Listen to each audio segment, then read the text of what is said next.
the Indiana Pacers have blazed their way back to the conference finals, eliminating opponents majorly regarded as their superiors. And they do not return to this shape, or have any semblance of this success for that matter, without their man in the arena.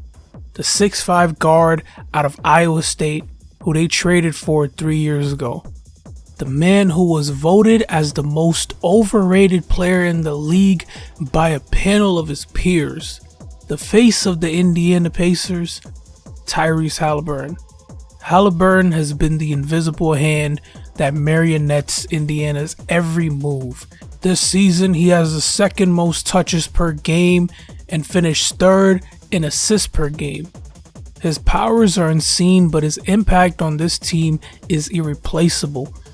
Ironically, the guy dubbed most overrated does not have his true influence reflected in said ratings.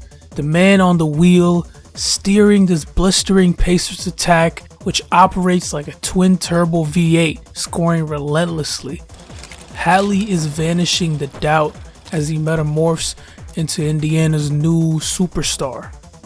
They secured a victory over the Milwaukee Bucks, a team featuring Giannis Antetokounmpo, then proceeded to outgun, outcoach, and outclass the Cleveland Cavaliers, who featured 3 All-Stars, among them the Defensive Player of the Year.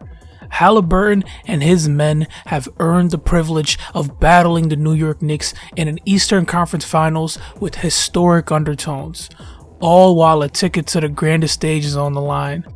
As I examine the Indiana Pacers' recent victories, watching them overcoming daunting odds against greater adversaries while being led by a star guard who's embraced the city, I can't help but harken back to a time not long ago when the air in Indiana felt similarly enchanted.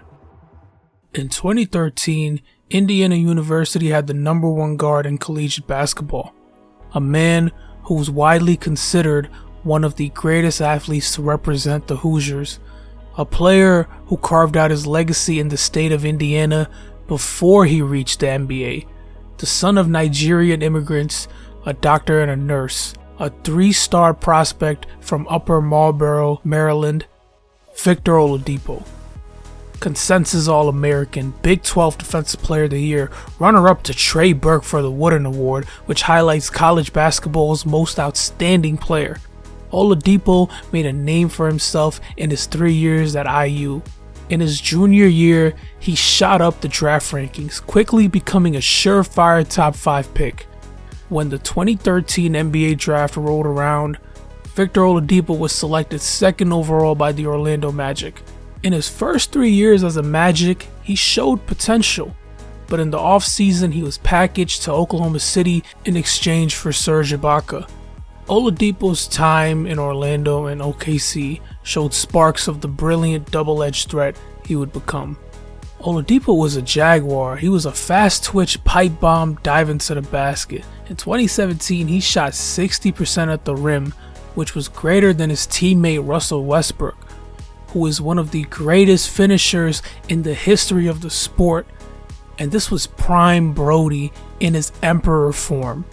I mean, obviously, Westbrook finished with triple the attempts, which makes 57% look ludicrous, but it was evident that Oladipo was ready to take that leap, and his coronation awaited. Indiana was forced to have to make something happen. You want to guard an Oladipo who's no scrub, who can play with the young promising prospect. That's a bonus appears to be, but ultimately you would expect more for Paul George.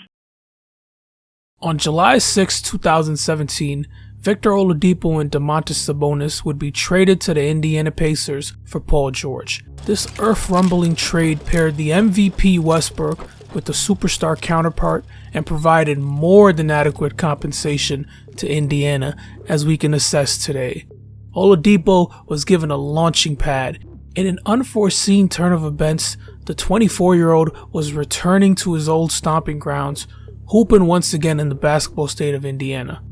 He embedded himself into the NBA landscape as Indiana's rising star quickly. He wore the Pacers insignia like a badge of honor, proclaiming the city as his own. and they loved this man. Oladipo was excelling in his new role, and he was committed to the Pacers. In the 2017-18 season, Oladipo averaged 23 points per game, 4 assists, 5 rebounds, and 2.5 steals per game on 58% true shooting. His explosive first step helped him generate points with ease. I mean, the guy shot a ridiculous 67% at the rim. This man was legitimately one of the most lethal slashers at his precipice. He awakened his jump shot that year and unlocked the art of pace, which paired harmoniously with his lightning legs. And he was a diamond on the defensive end, relying on his athleticism and everlasting motor to disrupt passing lanes and hound opposing guards. As a 25-year-old, his numbers were a derivation of Dwyane Wade's stats at that age. There was a young Flash running amok in Naptown. Hardware followed the young man's breakout campaign.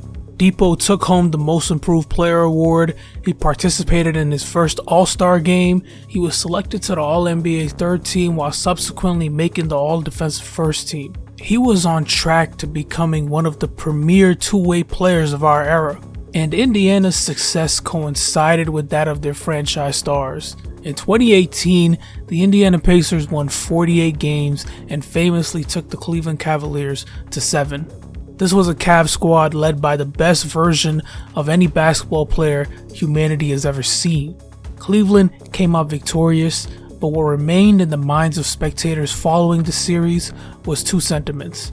Damn, LeBron has no help, and man, that boy in Indiana is a problem. It was a storybook season for Victor Oladipo, and 2018-19 looked to be a continual of his evolution. There was an early tremor that November when the Pacers star exited a game against Atlanta with a right knee injury that sidelined him for 3 weeks. Upon returning, Oladipo was still regaining his shape, but even at less than full strength, his talent earned him another All-Star nod. This early tremor could have been a footnote for some, a cumbersome difficulty on the path to greatness. But for Oladipo, it was an omen. On January 23, 2019, during a game against the Toronto Raptors, Victor Oladipo suffered a right knee injury while contesting Pascal Siakam on a routine fast break. His sudden collapse and ghastly scream indicated the worst. Unable to stand under his own power, Oladipo was stretchered off the floor. I vividly remember tuning into that game on a whim, just wanting to watch Victor Oladipo hoop, and within minutes witnessed this gruesome scene unfold. He suffered a ruptured quad tendon and needed immediate surgery. Where an ACL complication will significantly impair an athlete's mobility, a ruptured quad tendon completely immobilizes them. No one knew it, but that night, the version of Oladipo that had captivated us died on the stretcher. After an intensive year-long rehabilitation process, he returned to the field house, greeted by the cheers and applause of the Pacers faithful. That season, the Pacers secured the 4th seed and faced Jimmy Butler and the Miami Heat in the first round of the 2020 playoffs. The Heat vanquished the Pacers in a series sweep, a matchup which ultimately ended Victor Oladipo's run in Indiana. His injury gave him a new perspective on the fleeting reality of playing in the association.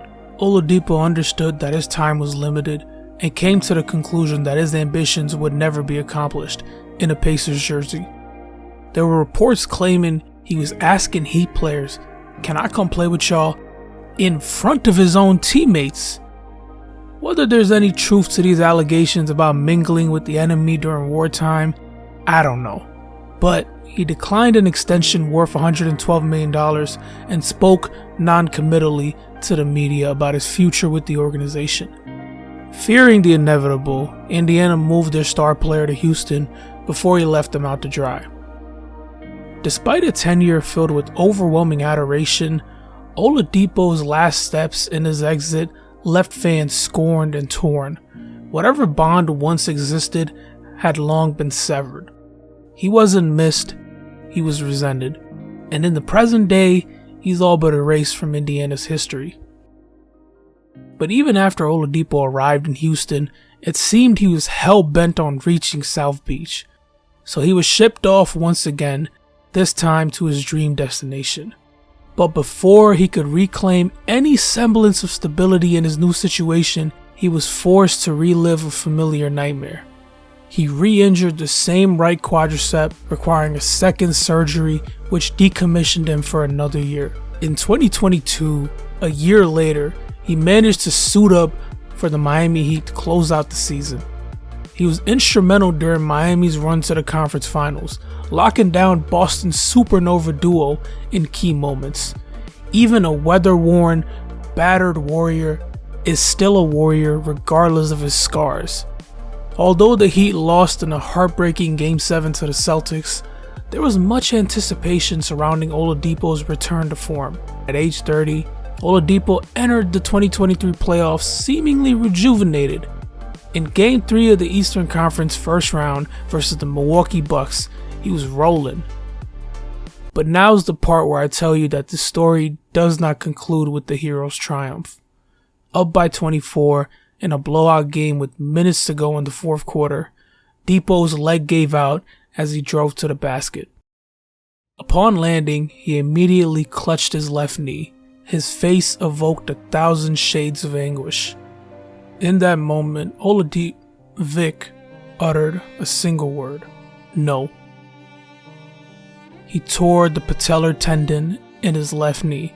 He has not played a game of professional basketball since then. He's 33, 2 years removed from playing his last NBA game, and is riddled with injuries. He has a steep hill to climb. His body prevented him from being the shooting guard of this era.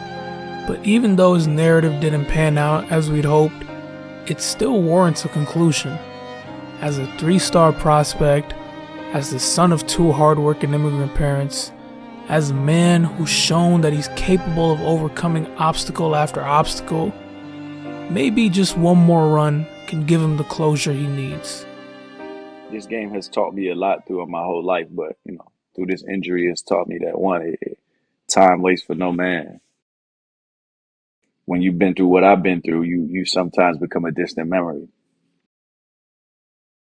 if you allow it. Thanks for watching.